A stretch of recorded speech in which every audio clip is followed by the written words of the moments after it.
Kim Kardashian एक ऐसी American celebrity है जो साल 2007 में सबसे ज़्यादा चर्चा में आई जब किम की अपने बॉयफ्रेंड के साथ एक टेप पब्लिक में आ गई।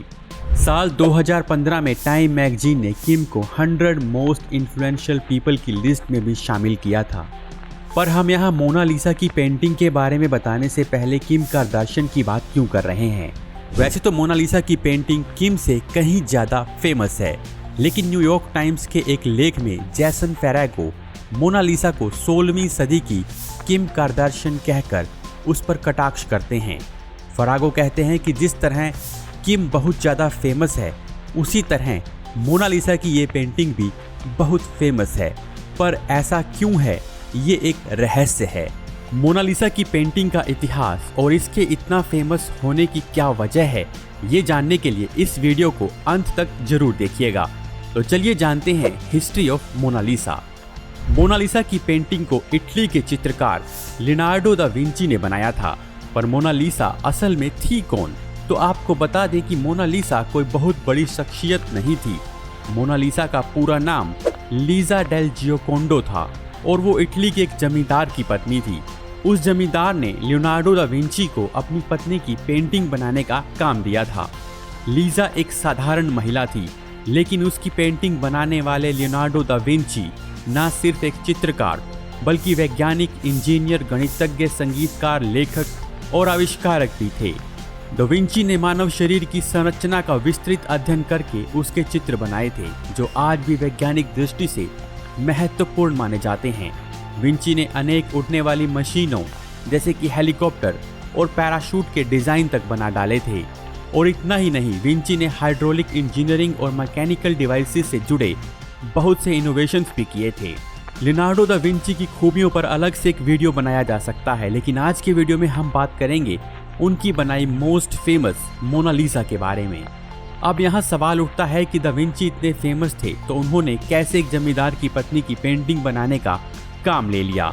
तो इस पर फ्लोरेंस के एक प्रोफेसर गिउसेप पेलेंटी, जिन्होंने मोनालिसा पर 25 साल तक रिसर्च की, उन्होंने बताया कि विंची की फैमिली के उस जमींदार के साथ पारिवारिक संबंध थे। इस रिसर्च के सामने आने से पहले लंबे समय तक ये बहस चलती रही कि आखिरकार इस पेंटिंग में दिखने वाली महिला है कौन, क्योंकि लोग ये मानने को तैयार ही नहीं थे कि पेंटिंग में दिखने वाली महिला लीजा डेल जियोकोंडो है। कोई इसे विंची की मदर बता रहा था तो कोई इसे इटली की किसी महारानी से जोड़ रहा था, और कुछ ने तो यहाँ तक कह दिया था कि इस पेंटिंग में विंची ने अपना चेहरा बनाया है। यानी अगर विंची एक औरत होते तो किस तरह के दिखाई देते।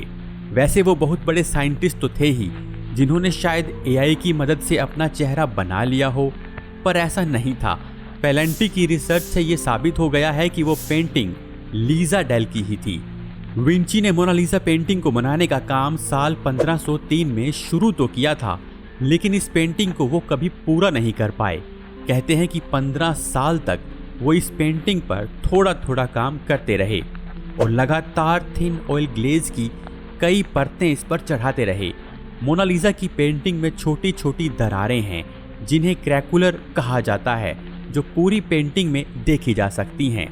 कुछ साल बाद फ्रांस के सम्राट ने लियोनार्डो दा विंची को फ्रांस आने के लिए बुलावा भेजा, और फ्रांस पहुंचने के बाद भी विंची ने पेंटिंग पर काम जारी रखा।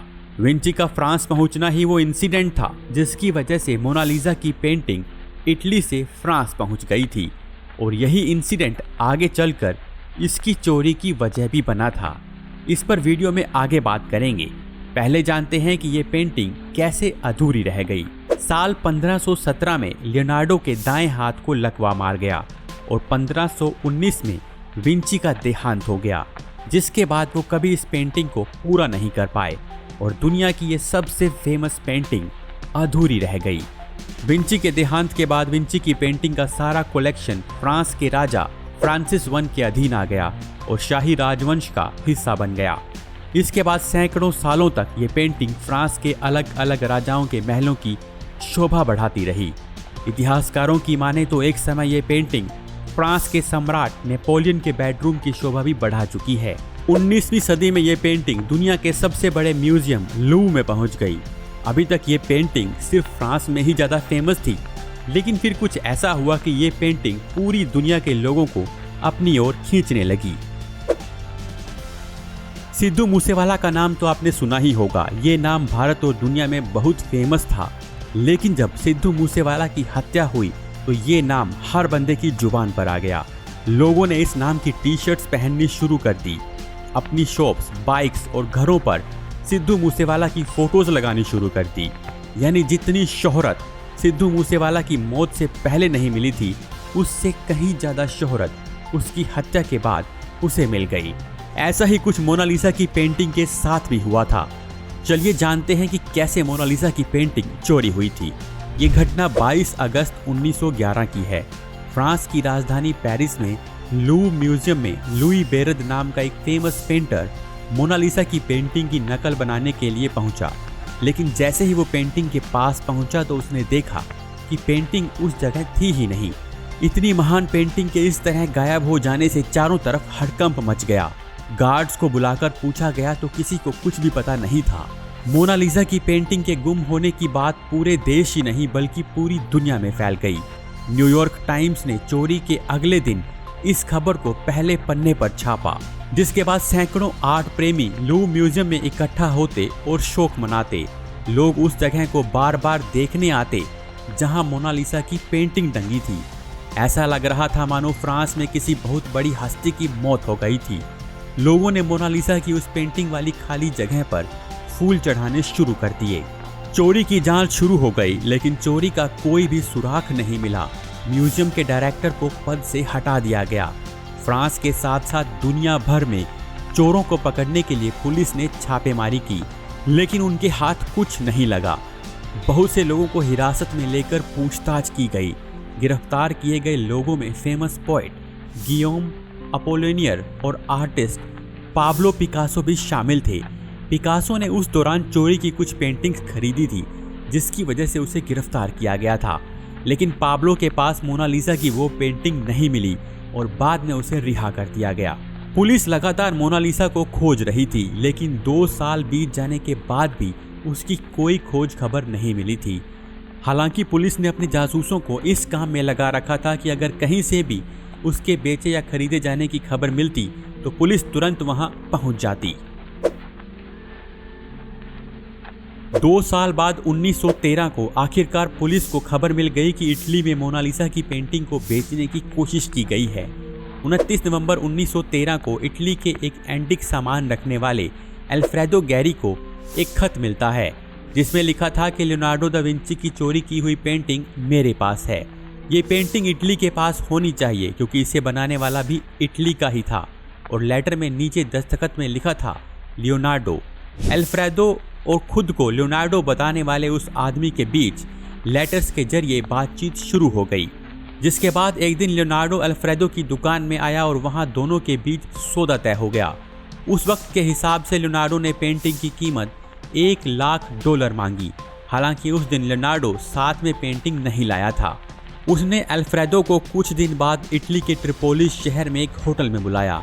अल्फ्रेडो वहां पहुंच गया और उसने लियोनार्डो को पेंटिंग दिखाने को कहा। लियोनार्डो ने एक सूटकेस निकाला और उसकी खुफिया पॉकेट से पेंटिंग बाहर निकाल ली। पेंटिंग दिखाते हुए लियोनार्डो ने पैसे देने के लिए कहा। अल्फ्रेडो ने पेंटिंग अपने पास रख ली और जैसे ही पैसे देने लगा, पुलिस वहां आ पहुंची।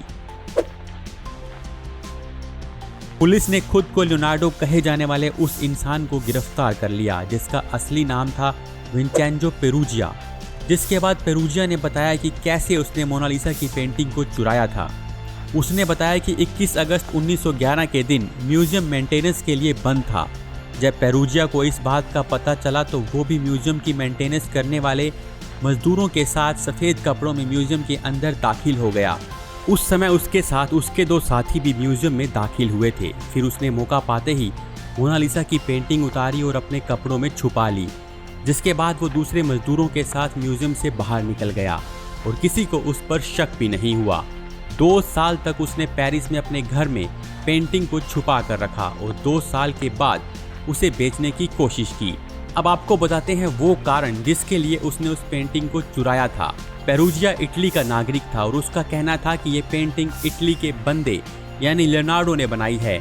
इसलिए ये पेंटिंग इटली के पास होनी चाहिए, ना कि फ्रांस के पास। और ये सबसे बड़े कारणों में था कि उसने उस पेंटिंग को चुराया था।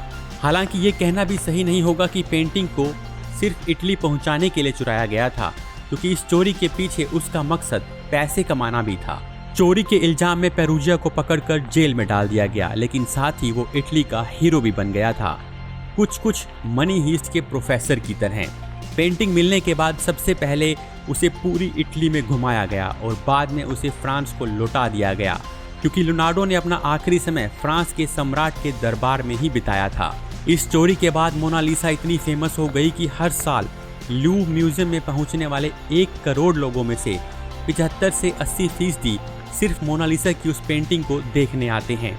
सेकेंड वर्ल्ड वॉर के दौरान मोनालिसा लूव्र संग्रहालय में पड़ी मोस्ट एंडेंजर्ड आर्ट वर्क में से एक थी, बिल्कुल वैसे ही जैसे वर्ल्ड वॉर के दौरान ताजमहल को ढक दिया जाता था। मोनालिसा को सुरक्षित रखने के लिए इसे फ्रांस के गांवों में अलग अलग जगहों पर रखा गया और 1945 में युद्ध खत्म होने के बाद ही ये म्यूजियम में वापस आ पाई। इतनी पब्लिसिटी के बाद मोनालिसा की कीमत भी बहुत बढ़ गई है। हालांकि इसे खरीदा या बेचा नहीं जा सकता, लेकिन अगर बात करें इसकी कीमत की तो साल 1962 में जब मोनालिसा को प्रदर्शन के लिए अमेरिका लाया गया तब उसका बीमा हुआ था $100 मिलियन में, यानी आज के हिसाब से लगभग 5500 करोड़ रुपए। दोस्तों, ये थी मोनालिसा की पूरी कहानी। अगर वीडियो पसंद आया तो वीडियो को लाइक और शेयर जरूर करिएगा।